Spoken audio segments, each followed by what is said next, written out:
guys, welcome to Let's Be Honest Now. My name's Jennifer and today we have Darren. How are you? I'm good. Are you excited to be with us today? Yeah, I'm really happy to be here. That's good. So we're going to start with our usual game, which is 1 for 1. And I think you know how the game goes. Yeah. So just for people that haven't seen any other videos, I'll just explain it. So I say a word and you'll say the first thing that comes to your mind. You don't have to go really quick, but you can take your time. Just first thing that comes to your mind, say it. Okay. Okay, you ready? Yep. Okay, so we're going to start the game. Okay, so love, Hate, pride, fall, addiction, bondage, change, progress, relapse. backslide. Interesting. That was some interesting answers. So for anyone who's new to Let's Be Honest, we have a theme this month and the theme is addiction. So Darren's here to talk to us a bit about it. We can ask him a few questions and see what his opinions are on it. So, what is an addiction? I think you can describe an addiction as an intense desire for something in your soul, which goes beyond just rational thought. Okay. It's a craving that you will do almost anything to satisfy. How do you think people start to form addictions? How do people get addicted to things? Because if you know something's wrong for you, do you know what I mean? Yeah, I think just as people, I think we're all looking for some sort of peace in our lives. I think just as human beings, we're designed for peace. Yeah. You know, God created us to be peaceful beings, and so in one way or another, all of us will look for that peace. We'll all search for that peace somehow. Yeah. And in searching for that peace, and in searching for almost like an outlet and a way of escape from just some of the things that are going on in life, people stumble upon different things. Yeah. And whatever it is they feel gives them that temporary feeling that they're looking for. They'll take it, and that can develop into an addiction because they need to keep that feeling in order to keep that sense of peace. Yeah. And so that can just spiral into an addiction to where the person becomes dependent upon that above almost all other things. But then, I think in the beginning it gives them that feeling of peace, but what about those addictions that people are like addicted to and they know it's not satisfying them anymore and they know it's not doing anything for them anymore, but they still do it? Like there are people like in relationships and they're like, I don't even like this anymore, I don't like what's happening or whatever, but they can't, like I just want to be with someone, I can't, do you know what I mean? Yeah. Why do you think they keep going back to it? Well, I think I like the way that the Bible talks about our heart, and it says that just the human heart in and of itself is deceitful. Anything that you are involved in, you are getting something from, even if you think that you hate the thing. The truth is, as far as I understand it, that you don't, because what you hate, you stay away from. Yeah. So you may not like something, you may not like the results, you may not like the effects that it causes. But I think, first of all, we have to be honest enough to understand that there is still something that you're holding on to, that is keeping you bound to the thing that you're addicted to. Yeah. So if it is, for an example, a situation like a relationship, the relationship can be bad, it can be abusive, it can be violent, it can be destructive.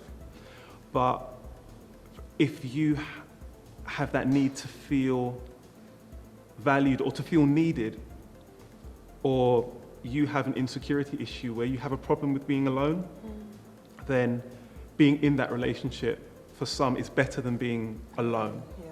So even though it's false and even though it's not real, without anything else to turn to, you can still see that situation as being better than actually being by yourself. Yeah.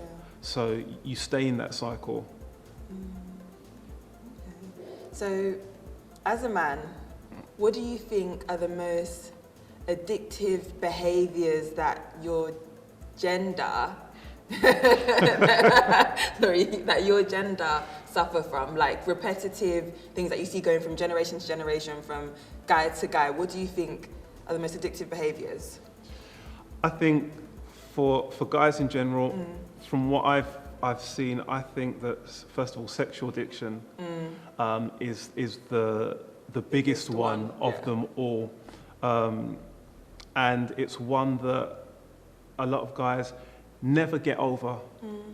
They learn how to mask, or they learn how to, if you like, feed the addiction in what society might deem more acceptable ways, but it doesn't change the fact that it's still an addiction. Yeah. So I think that is definitely the biggest one.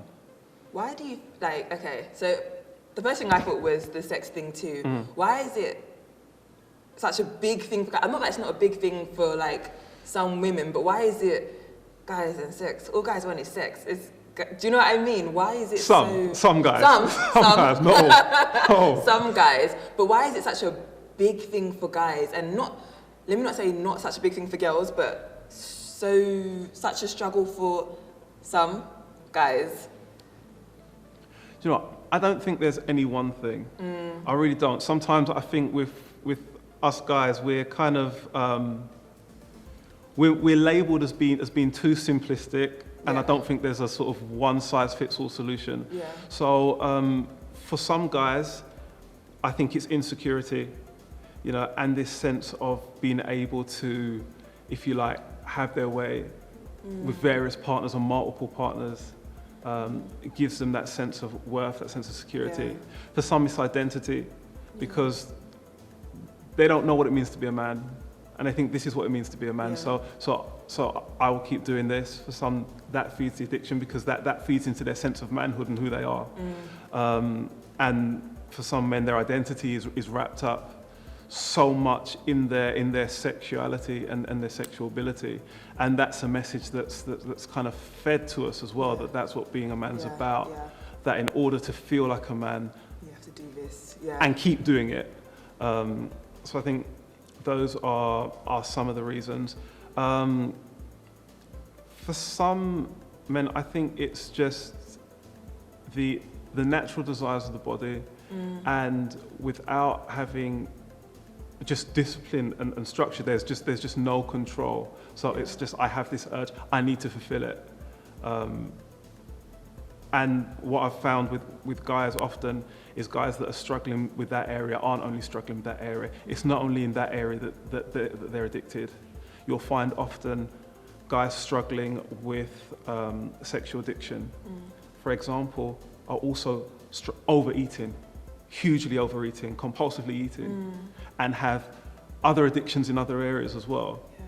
This is just the most prominent manifestation, Yeah, because you know it's not something that maybe is as easily hidden. Yeah. So for people struggling with not only sex but other addictions, how do you say they counter these addictions with the Word of God, with the Bible? What advice would you give to them on coming out of the situation that they're in? Okay, I think first of all, we have to admit that there's a problem, because the word addiction has so much stigma to it. You say addiction and immediately people think of someone sort of like, you know, shooting up crack in a corner drugs. somewhere. I mean? And it's so much more than that. Yeah. So I think the first thing is that, we have to be willing to admit, okay, I do have a problem here. You know, it is an addiction.